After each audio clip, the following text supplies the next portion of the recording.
Good morning, class.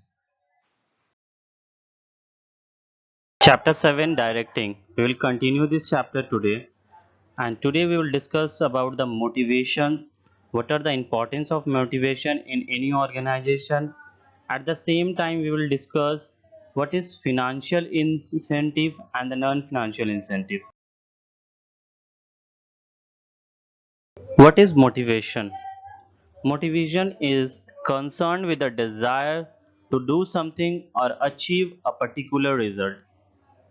So, according to Dalton, motivation related to those psychological force which compel employees to act in certain ways. Means it is important to motivate your employees to get proper output and a better result. Different characteristics of motivation. First one is motivation differ from individual to individual, means behavior is not determined by any single economic drive.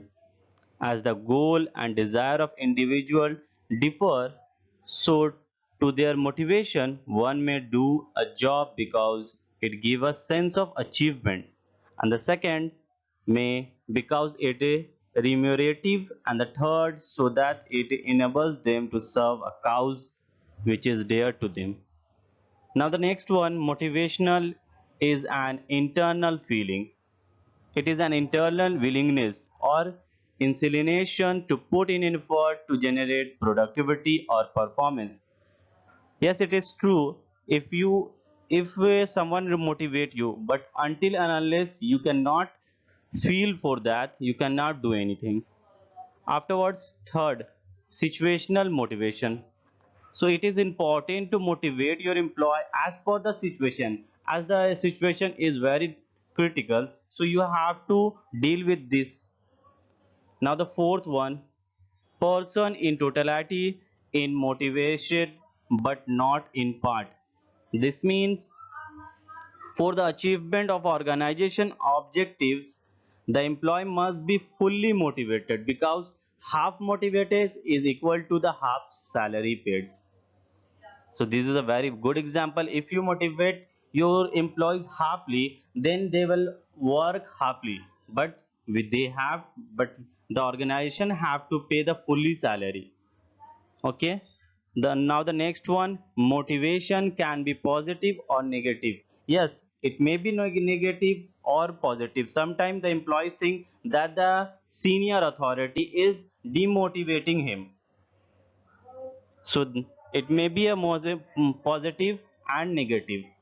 Now the next one is complex nature. Obviously motivation is complex process because there is no universal theory or approach to answer the question. Obviously there is no proper answer, means for this situation you have to answer the that question answer. For that particular situation you have to deal with the different way. For example, therefore, a manager is required to understand the physical, social, culture, and organizational factor to motivate people. Afterwards, motivation is different from job satisfaction. So, job satisfaction is extended to which an individual perceives that his efforts, skill, experience, and expertise are rewarded in the form of job outcomes such as salary, fringe benefits. These are the achievements. And lastly, mental process.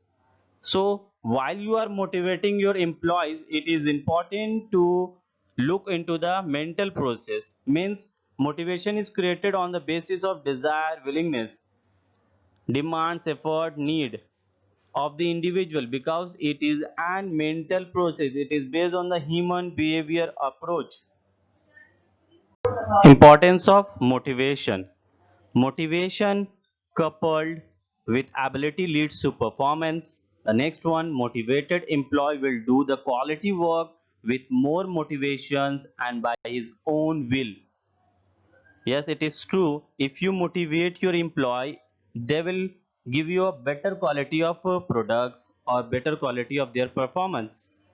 Afterwards, motivated employee will be more productive than the apathetic workers.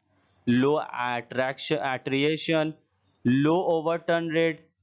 The employee will be more loyal towards the organization.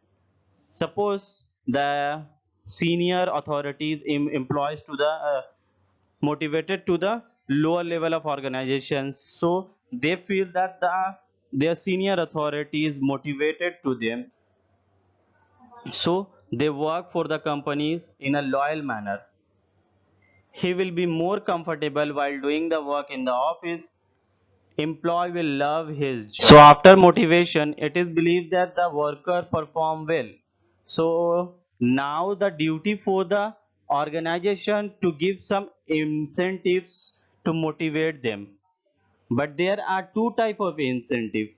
First one is financial incentive and the second one is non-financial incentive. Now come to financial incentive, means monetary benefit that encourage people to act or behave in a certain way. If you help your employees in a monetary term by giving bonus, some commission on the shares, some tips, and the profit share, or the offer like buy four get one free like this, these are the things which motivate your employees, and this is called an financial incentive. Now, non-financial incentive.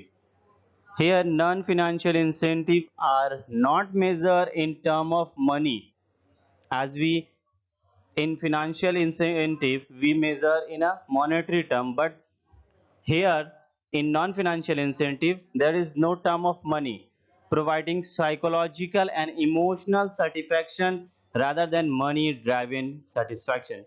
Example: status, promotion, recognition, job security. So these are this kind of things is also a incentive for the employees. If you promoted your employees because they are performing very well, these incentives are more suitable for a higher level of employee. Now we will discuss the theory of Maslow. So with the help of this diagram, we can understand this theory.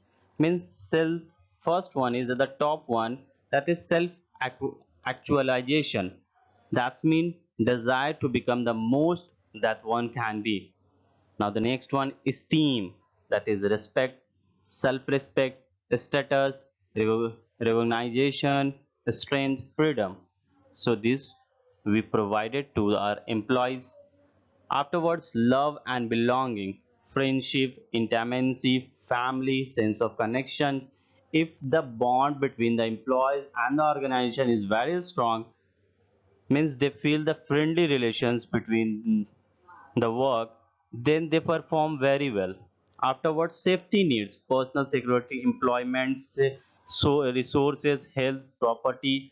So this means it is the duty for the organization to fulfill their needs, like the basic needs.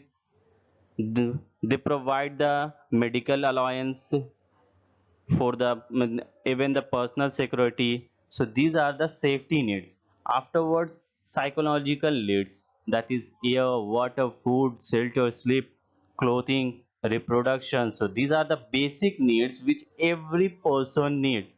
They need water, air, food, shelter, sleep. So this is how the theory of Maslow discussed with the organization.